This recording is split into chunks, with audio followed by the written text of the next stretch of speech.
ये आ गया आपके आंकड़े। ये आंकड़े इनकी, मतलब मैं शुरुआत अगर यहाँ से करूँ समालखा से कर लेते हैं। कलम के जादूगर हैं कुलदीप जी। अब अब कलम ये चलेगी देखिएगा। और पोल खुलेगी। ये रुकिए, मैं आपकी मदद कर देता हूँ, आप बताइएगा। हाँ, समालखा से लेते हैं। हाँ। ये 2009 का आप देख सकते ये हैं 2009 का समालखा का रिजल्ट। चुनावी नतीजा है। जी, एक सेकंड, इसको हम कर देते हैं साइड। हाँ, अब ये तो विनिंग कैंडिडेट है जो उस टाइम पे धर्म विधायक बने थे। सिंह। हाँ, ये धर्म सिंह छोकर साहब हो गए। इतनी वोट के साथ ठीक। 39,000, यानी इसको लगभग 35%। तो ये किस में थे तब? हरियाणा जनहित कांग्रेस, ये क्या है? ये कुलदीप बिश्नोई जी की पार्टी। कुलदीप बिश्नोई जी की उस time पे पार्टी। थी। अच्छा, ठीक है। तब संजय छोकर जो कांग्रेस से थे, जो फिलहाल बीजेपी में है, जो फिलहाल बीजेपी से टिकट मांग रहे ठीक है। हैं, उनको 26 मिली थी। अच्छा, संजय छोकर साहब थे तब बीजेपी में, कांग्रेस में, अब बीजेपी में है। अब बीजेपी में है। अच्छा, ठीक है। ये भी एक दावेदार है वहाँ पर। हाँ, ये बीजेपी ठीक से। ये INLD से मनोज जोरासी थे, ये तीसरे नंबर पर रहे। ठीक है। तो मनमोहन जी है यहाँ पर, आप देख सकते हैं। अच्छा, और ये बसपा से है। ये करतार भड़ाना जी के सुपुत्र हैं। हाँ, हालांकि बसपा का हरियाणा में कितना कुछ असर नहीं है, आपने देखा होगा, कहीं इक्का दुक्का कुछ वोट बैंक है।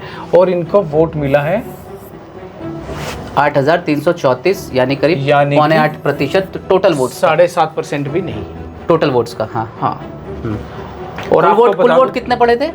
यहाँ पर टर्नआउट देख था, सकते हैं। ये था ना 1,12,000। जी जी 1,12,144। जी जी 2009 में समालखा विधानसभा में टोटल वोट पड़े। और तो यार इस हिसाब से तो कुलदीप भाई, ये अगर मैं ठीक हूँ तो ये तो जमानत जब्त नहीं हो गई यहाँ पर? ये जमानत जब्त हो गई। ये शब्द ऐसा है जो नेताओं को बहुत चुभता है। हाँ, और लोग भी तंज कसते हाँ, हैं। पर जो सच है वो सच है। हाँ, ये जमानत जब्त है। अच्छा, तो जमानत बचाने के लिए हाँ जितने वोट पड़े हैं, हाँ हाँ, उनका लगभग 16.5%, या एग्जैक्ट कहें तो 16.66 चाहिए।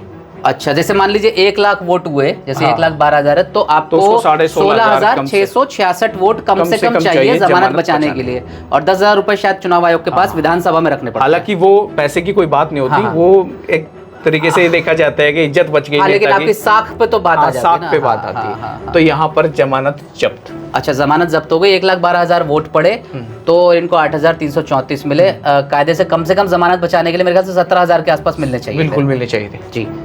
तो यहाँ पे उसके बाद ये 2009 का था।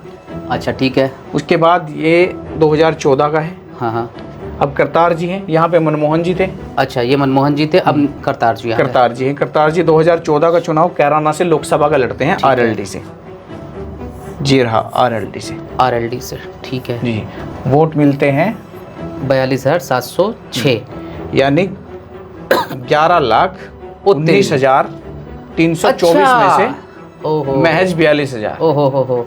3% वोट मिला है। ओह, अच्छा, तो मतलब अगर आप ठीक से देखें तो जो पुत्र थे, वोट प्रतिशत टोटल में से उनका फिर भी कोई 0.8% के आसपास था। पिताजी का 4% भी नहीं छू पाया। बिल्कुल। वोट जरूर ज्यादा है, लेकिन टोटल वोट भी हमें देखने होंगे कि लोकसभा के हिसाब से था ना, तो यहाँ पे वोट भी करीब 11 लाख पड़े, 11,19,000। ओहो, अच्छा, तो ये तो बहुत बुरी तरह हारे। बिल्कुल बुरी तरह। हालांकि हेलीकॉप्टर यहाँ पे भी खूब दौड़ाया। ये हेलीकॉप्टर के लिए जाने जाते हैं। अच्छा, हेलीकॉप्टर कैराना लोकसभा में पूरा दौड़ाया, कभी यहाँ पे कभी अच्छा, वहाँ पे। ओके। लेकिन वोट ये मिले जो आप देख रहे हैं। तो ये जो है राजनीति में हेलीकॉप्टर शॉट मारते हैं, मतलब मारने के लिए जाने जाते हैं। हाँ। लेकिन यहाँ तो क्लीन बोल्ड हो गए ये। Clean bowled. उसके बाद अब, और ये तब है जब ये विधायक थे। 2012 में खतौली से विधायक। अच्छा, खतौली से विधायक थे, तो लोकसभा आके कैराना लड़े थे। अच्छा, फिर इन्होंने मतलब जगह शिफ्ट करी। तो ये इससे पहले कहाँ थे? ये 14 से पहले 2012 में खतौली से विधायक बन चुके थे। अच्छा, खतौली से 12 में विधायक बन गए, फिर वापस ये 14 में फिर ये लोकसभा लड़ने दिशा के हिसाब से मुझे नहीं पता, थोड़ा पीछे पीछे जाकर ये कैराना पहुंचे और फिर यहाँ से इन्होंने दांव खेला। अच्छा, यहाँ पे। ठीक लेकिन है, यहाँ पे भी करारी हार। ठीक है। उसके बाद आप देख सकते हैं 19 आ गया।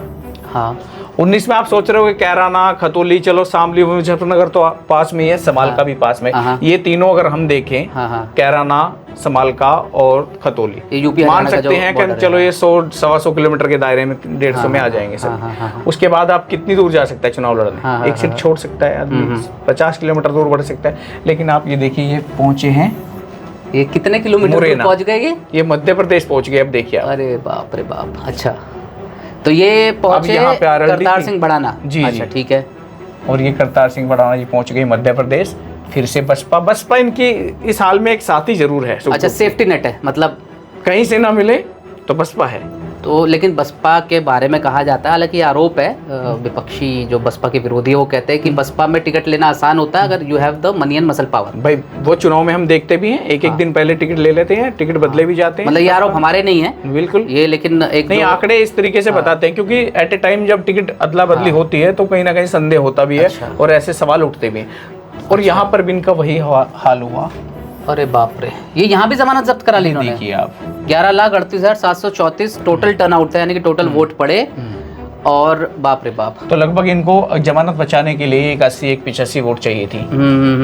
अब यहाँ पे 29 मिली है इनको, 29 मिली। अच्छा, नरेंद्र सिंह तोमर बीजेपी के जो बाद में मंत्री भी बने, हाँ कृषि मंत्री रहे, वो जीत गए यहाँ से 47% वोटों के साथ। और ये हार गए। ओके, मध्य प्रदेश गए डायरेक्ट, यानी 14 में कैराना, 19 में मध्य प्रदेश के मुरैना, और वहां पे भी हार गए।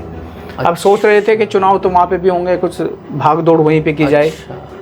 हाँ। लेकिन उसके बाद आप देख सकते हैं तो यूपी में भी ये एक सीट पे नहीं टिके, नहीं। खतौली, फिर कैराना, फिर मध्य प्रदेश।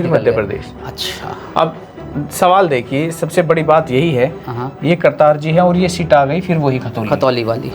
अच्छा, ये कौन से साल का है ये मैटर? ये 22 का है। ये 22 का, अच्छा ठीक है ना। अच्छा, 22 में फिर उन्होंने खतौली से लड़ा। अब सवाल ये है, जो नेता 2012 में खतौली से जीत गया, उसको सही मायने में तो 17 में भी लड़ना चाहिए। 17 में लड़ना चाहिए था, हाँ बिल्कुल।